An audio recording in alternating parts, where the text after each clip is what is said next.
In today's video, we will see how to source product from India to Canada, and mostly I'll be talking about food and health related product.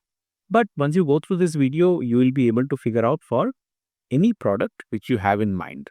Now, I have covered this video in two parts.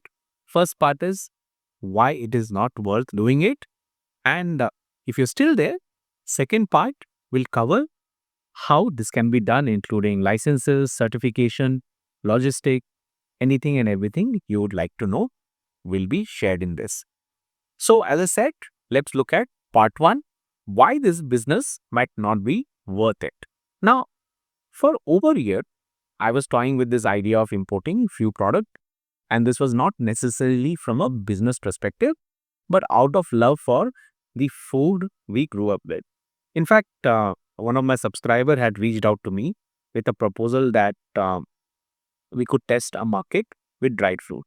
However, when I did my research, it revealed some hard truth and I did not have courage to pursue it. The first point here was bias problem. Do not start this venture unless you have already a committed buyer ready to purchase imported item in bulk. This business depends highly on existing demand. Without guaranteed buyer, you are risking accumulating unsold inventory, leading to higher storage and potential spoilage, especially the perishable goods. Additionally, once the shipment leaves India, the risk is entirely yours, even if it encounters custom issues. The second point here was tight margin.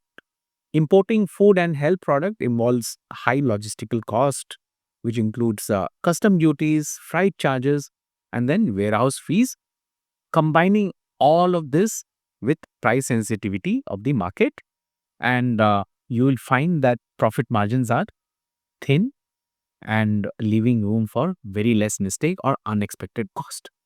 The third point here is regulatory challenges. Canada has strict import regulations, particularly for food and health related product. Without the necessary license and certification, you will risk your shipment being seized, facing hefty fines, and also being banned from importing altogether. Point number 4, direct selling is ineffective. Selling indirectly to customer is often a not feasible option, as many will demand for free sample and trial before making a purchase. Meanwhile, supermarket will stock the product and sell it at premium, leaving you with limited option unless you have exclusive access to that product. The supermarket competition, supplying product to supermarket can actually backfire. Often, they analyze your supply chain, and within few weeks, the product appears on their shelf, sourced directly from India, and this will happen unless you have an exclusive access to that product. Then comes hard for food imports. Importing food item is significantly more difficult than general merchandise due to stricter regulation and the need for certification. This will add up to complexity and cost to the process. The next one here is the credit term.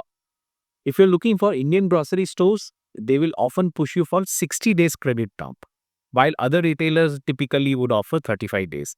Either ways, you will need at least 6 months of survival capital to cover operational cost before your business can turn profitable.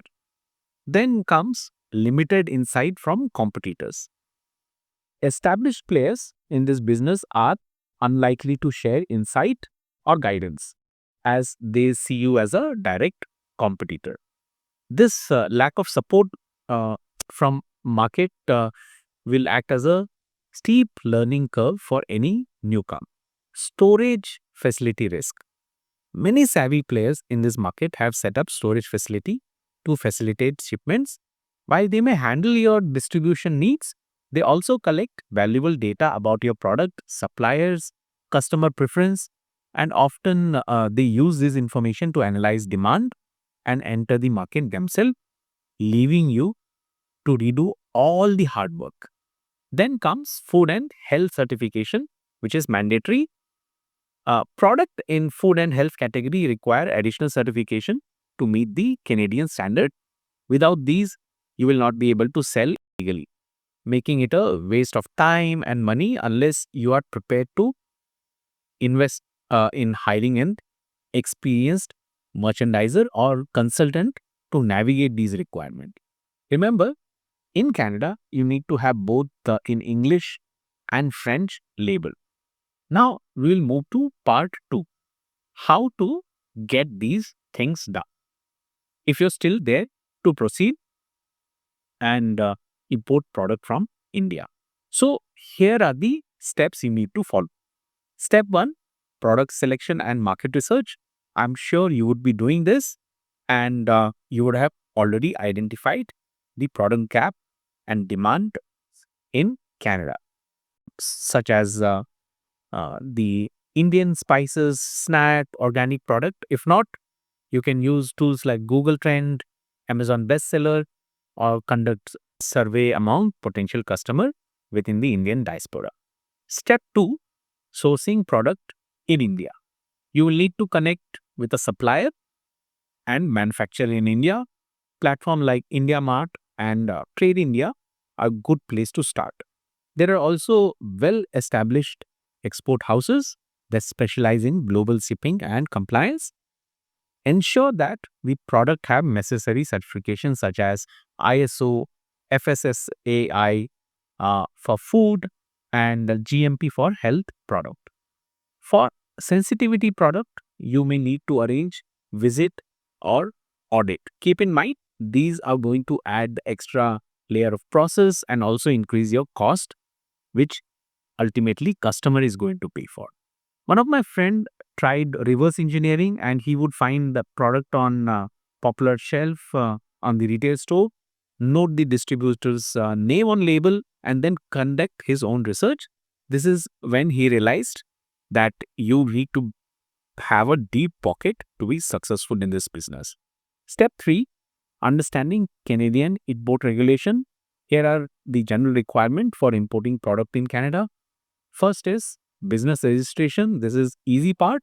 If you watched my video on how to register a business, you will be able to do that with ease, and how to obtain a business number. You will also need to add an import-export account to your business number. Import documentation, you will need the following: commercial invoice, which is a detailed invoice from your supplier; packing list, a list of item in shipment; bill of landing, a contract between you and the carrier.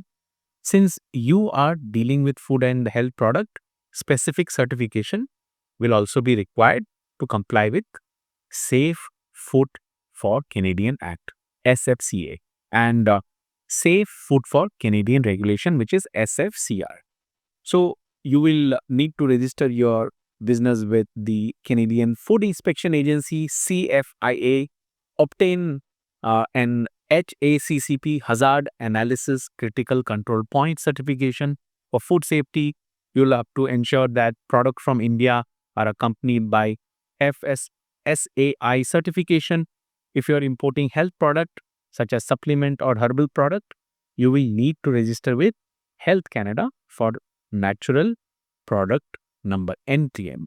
Check the list of permitted health claim to avoid misleading marketing. Canada takes this seriously. And also ensure that package includes instruction both in English and French, which I talked about earlier. This is a requirement here in Canada. Shipping and logistic, you will need to choose a freight forwarder. Options include DHL Global Forwarding, FedEx, trade networks, or smaller specialized Indian shipping firm. Each option has its trade-off. Ocean freight might be cost-effective for bulk shipping, while air freight is better for urgent and smaller shipment. Now, for a custom clearance, you will need to hire a custom broker. That is, for example, Livingston, UPS, and other custom brokerage firms are an option to simplify paperwork and duties. You will also need to understand harmonized system HS code for correct classification of tariff calculation. Step 5, cost management. You may need to do shipping consolidation, which means consolidating multiple smaller order into one large shipment to reduce the per unit cost. Alternatively, you can also negotiate bulk purchasing arrangement with supplier by committing to a larger or recurring orders. Then comes the distribution and sales channel. As mentioned earlier, this could involve online sales or retail partnership, including approaching local grocery stores and Indian specialty stores to stock your product. Selling on a platform like Facebook, Marketplace is unlikely to work. Then comes the marketing and branding. Here, you can leverage social media, Google Ads, optimize for relevant keywords to promote your product. Now, these are some of the options. Then comes building a network. That is, join the trade and business groups like Indo-Canadian Chamber of Commerce for networking or the Canadian Association of Importers and Exporter for professional insights. Seeking mentorship is also one option, or partnership to learn the best step business. Also, be aware of the custom duties and GST, HST on import. Now, here is a tool you can use to find customs and tariff information in Canada. So, these are the steps. I personally would not get into this unless I have a deep pocket. If you have any experience to share, please use the comment section and let me know. And in case you have any suggestion for this video, please feel free to do this. If any of your friend is looking for this information, please forward to them. And this is going to help someone who is looking for this information. Thanks for watching Canada Tire Industry.